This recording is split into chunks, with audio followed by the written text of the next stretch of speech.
If I have $1,000,000 as I'm here right now, I will be in Cuba chilling.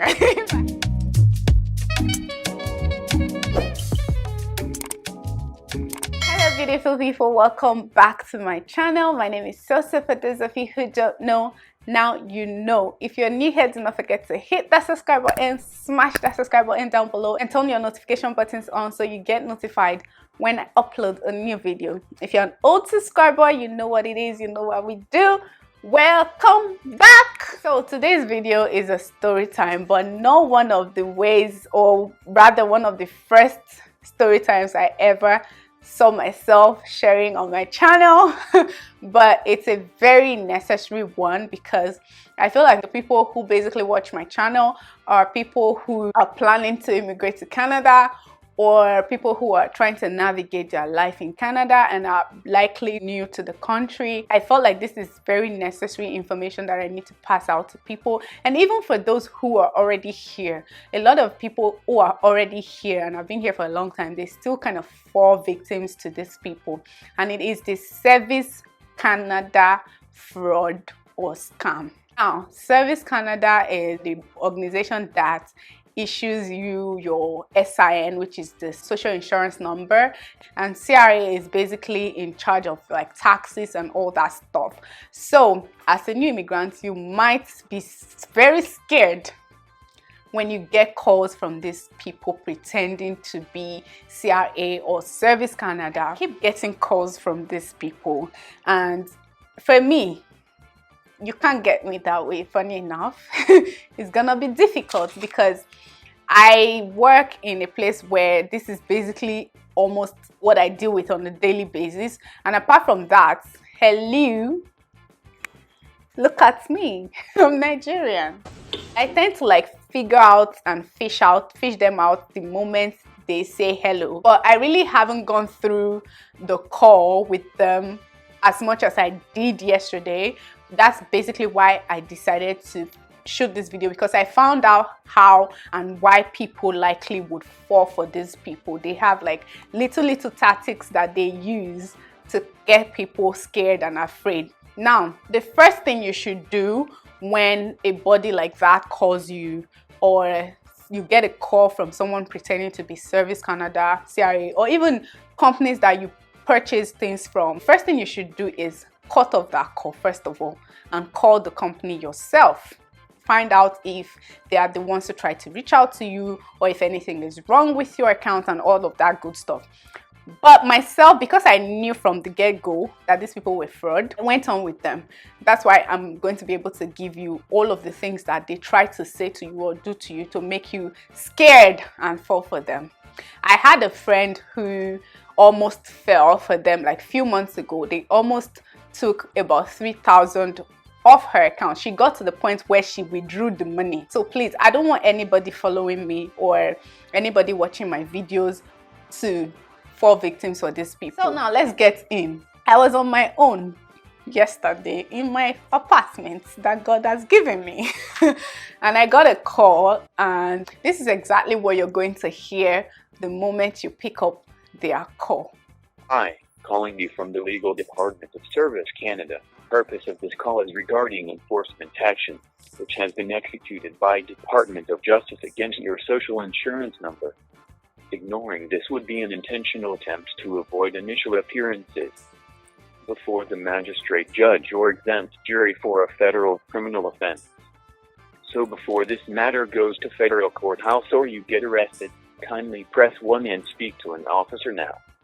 I repeat, press 1 to speak to an officer right now to avoid further actions. So, after they tell you that, they will tell you to press 1. And of course, I went ahead, I pressed 1. I wanted to speak to the agent. After I pressed 1, the agent came on. I wrote my points down so that I can give you guys the gist. The agent came on and said they are agents, what was the name again? Agent Patrick Tran. It was Patrick Tran that he told me was his agent name. Gave me his agent number 017 blah blah blah blah blah, and gave me my case number, telling me that there's been several accounts. How many accounts did he say? I think it was about 28 accounts have been opened in my name. Imagine 28 accounts in this my small life. He shock you. That was so funny to me. And they've spent over $1 million. If I have $1 million as I'm here right now, I will be in Cuba chilling. I'll be in Cuba chilling in the sun, you know, having mojito. You know what I mean? So there's an arrest warrant that's been issued in my name, and the police are on their way to arrest moi. Oh, moi! So. Police are on their way to arrest me, brother. Are you meant? They're calling to help me out and help me, you know, not get arrested. They just have a few questions to ask me. And I said, okay. At this point, mind you, I'm an actor. I started playing Nollywood for this guy. I started saying, oh, okay. Oh my God, am I in trouble? Please, how will you help me? He said I shouldn't worry, that he's going to have to reach out to the police who are likely on their way. He asked me my name. I gave him a wrong name. That's the first place I knew that they were scammed. And there are also people who want to scam you and they have all your information. But that's by the way. This particular one, I gave them a wrong name. I told them my name was Sandra Roberts. Okay, good. That's a good name. I think I should just take that name. So they asked for my SIN again. I gave them a very, very wrong SIN. Now, Service Canada calling me about my account. The people who issued my SIN to me, they don't know my SIN. That was so funny. I gave them the fake SIN and they said, okay. They started calling me Sandra Roberts, and that they found out all of these things that happened in my account. So now they're going to ask me a few questions and so that they can help me. I said, okay, no problem. They asked me how much I had in my account. They first of all asked me what bank I bank with. And I told them Scotiabank. They said, is it a checking or a savings? Basically, you're the one feeding them information. They don't have anything. That's how they get you. Like, imagine I didn't know they were scam and I start feeding them the right information about myself, about my SIN, about my account. That's how people steal your identity and use your identity to do all sorts of crimes, and you'll be in trouble. So they said what type of accounts do I have with Scotiabank, and I told them I have a checking and a saving account, and they asked me how much is in my account. I told them I have about 16,000 in my savings, in my checking account, and I have about 5,000 in my savings for everyday spending. At this point, I wasn't talking like this, so I was talking like a scared rat. I was so scared, you know, because now police are on their way to arrest me. I need help. You know what I'm saying? Please help me. Help my soul. I don't want to go to jail. Oh, the guy was like, oh, so altogether it's like 21,000. I said yes. When they heard 21,000, jackpot. They already knew that they have caught fish. They said, oh, okay, no problem, that they're going to try as much as possible to help me, you know, so I don't go to jail. So they're going to try to, you know, tell the police that I'm innocent because I've spoken to them. I've told them the right things about my account. They see now that I have only 21,000. I don't have like $1 million in my account. Like $1 million was annoying me, because if I had $1 million, I would be somewhere in Maldives enjoying myself.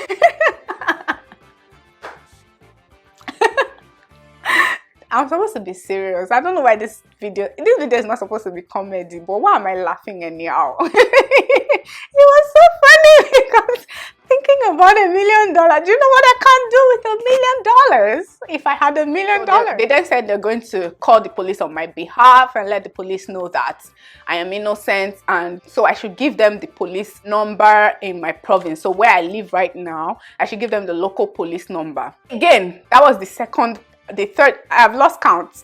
That was the fourth time I knew that these people are just moving mad.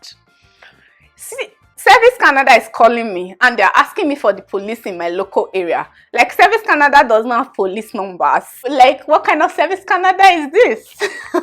So I told them I lived in Toronto. I googled the Scarborough local police number and gave it to them. Now, listen to this part carefully. I think this is the part where people really, really fall victim. If you get to this part with them, there's probably no turning back. They will just catch you, mumu.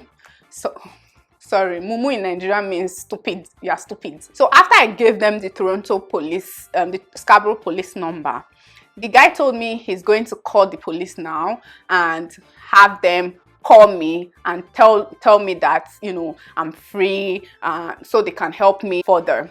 He made sure that I don't disconnect his call. When the police calls me, I should put him on hold. I said, okay, I was following all his instructions because I wanted to get to the root of how they scam people. I could hear the guy on the background. The moment I gave him the number, it wasn't even up to 2 minutes. He had called the Toronto police and he was saying, I have Miss Sandra Roberts here. She's very innocent about the claims that we got on her account, blah, blah, blah, blah, blah, yada, yada, yada. So he then came back to me, and mind you, the noise that was around this guy, that I could hear, the background noise I could hear, oh my God, it was so, there are so many points you know that these people are scam, they are fraud.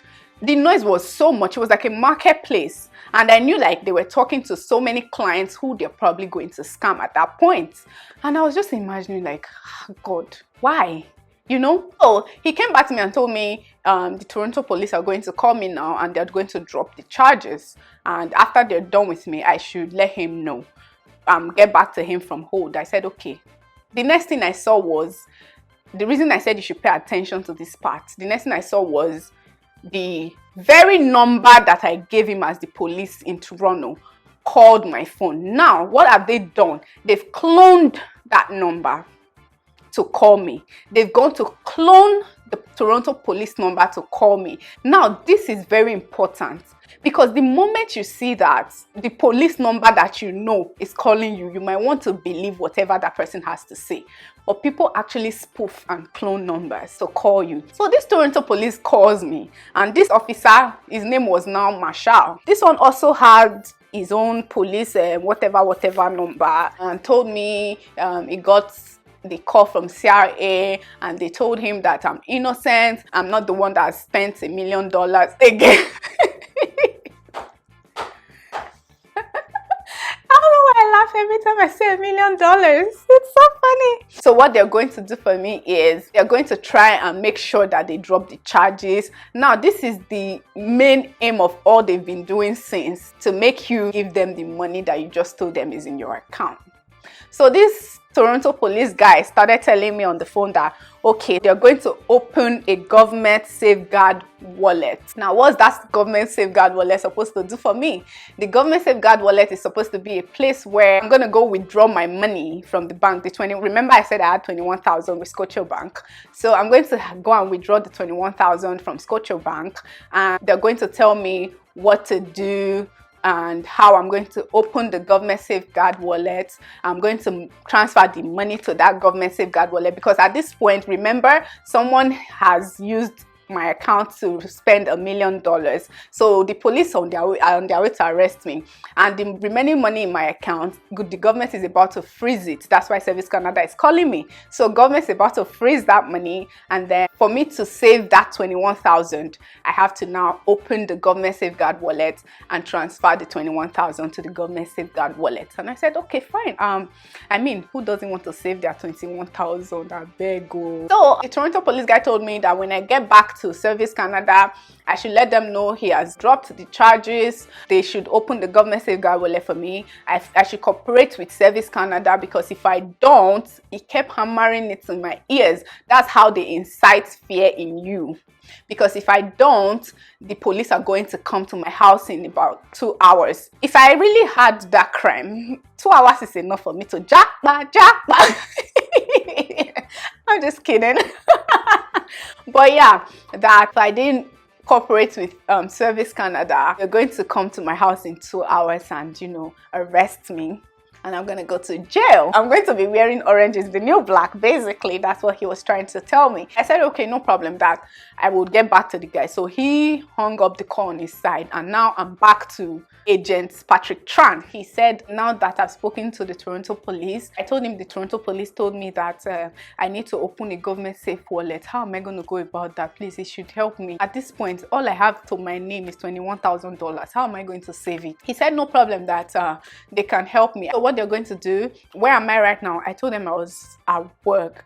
Yeah, I told him I was at work. I'm just about to leave to my house. He was like, do you drive? And I said, yes, I drive. He said, okay, he's going to have me go to the bank and withdraw the money from Scotiabank, the ATM. I said, yes. Remember, you can withdraw, I mean, depending on how much limit you set to your account, you can withdraw as much as you want. That's not a problem. At least they will get, if they don't get at all, they'll get like 5-10K from that your money. So like I said, I don't know which one is close to me right now. Baba googled Scotiabank because I told them I worked in downtown Toronto. I told them a very random address in downtown Toronto because I know downtown Toronto very well. He googled and said the next Scotiabank closest to me was on King Street. I said, okay, no problem. Me, I was chilling in my couch watching Grey's Anatomy while talking to these idiots. Okay, I told him I was going to the car. He said, no problem. I should remember as I go out of my office and as they are talking to me on the phone, I shouldn't say a word to a soul. Like, I shouldn't tell anybody. Again, this is another point where they work on your psyche, like they work on your brain. Don't tell a soul, because they know that when you tell a soul, that soul could have been me who knows them and their tricks, and I will tell you, brother, sister, you are being scammed. I shouldn't tell a soul that whatever they are telling me, because they don't want me to be exposed. Imagine scammers telling me they don't want me to be exposed to scam. Oh my god, what is the irony? I said, no problem. I zip my mouth. I'm not going to talk to nobody. I'm going straight to my car. He told me the address and said I should put him on speakerphone and just drive to the ATM to withdraw the money. At this point, I knew that if he doesn't hear, you know, there's a way people know when you are driving and when you're in a very quiet place. So I knew I couldn't keep up the act at this point. So immediately I told him I was in the car already and I wanted to start the car. He said, don't worry, I'm waiting. Put me on speakerphone and just let me know when you get to the bank. I will wait. So at this point, I told the guy, I said, you are going to wait and you are going to die waiting. Because brother, I'm on my couch and I've been playing you the whole time because I knew you were scammed from the beginning of this call. And I knew that there is nothing you are going to say to me that is going to make me leave my house and go withdraw my hard-earned money and give it to you. I could hear they were all confused on the background at this point. They were, including the agent Masha, because agent Masha is there with them, for God's sake. He said, bad market for you today. And you know what the next thing he said? He just cost me like he paid them like bad market for them yesterday. But now, because I didn't get to the end, I'm going to tell you what they do, because my friend almost fell victim. After that car scenario, I was going to get to the bank, withdraw money as much as I can, even if I can't withdraw the whole 21,000. Go to a grocery store. They will tell you the type of grocery store and the machine to use. They always have like their machines in grocery stores that they could use, that you could buy gift cards from or some sort of thing. So you go and buy gift cards with that money and you would give them the codes. That way, your money is gone. That is a stupid government safeguard wallet that they are going to open for you. Your money will be gone in a second. And before you know you've been scammed, you send them your savings. That's exactly why I decided to do this video today. So you know little steps, tricks these people use to get people to be so scared. Number one, like I said, if you know you don't easily spot scam, please, no matter who that company is, when they call you, cut the call the company yourself. Two, any type of company that calls you with issue in your account and you see that there's a sense of urgency, like if you don't do this in the next 1 hour, if you don't do this in the next 2 hours, you're in trouble. Police are Baba, let those police come to my house. When the police arrive, we will talk about it. Number three, if they as much as requests, like this idiot requested the Toronto police and I gave them, that's why they make you give them, so that by the time they clone that number and call you, you will think, so it's the police in Toronto that are really calling. Jesus, I'm dead. $1 million on my head. If I had $1 million, again, I know I've said this a lot of times, but I'm gonna be in Cuba sipping mojito under the sun on the beach. Okay. But yeah, decided to do the video just so I can inform you guys out there. My channel is about lifestyle, faith, and everything. It's basically my experiences here. I'm going to share in my channel anytime, any day. Be rest assured you will get all the juices from me. Hope you guys learned a thing or two from this video today, and shine your eyes, because they are real and they are all over Canada, all over the world. They will try to get your money. Please beware, be warned, do not fall for scam. Thank you for watching this video today. If you haven't subscribed yet, hit that subscribe button down below and turn your notification buttons on, and I will see you guys in my next video. Bye.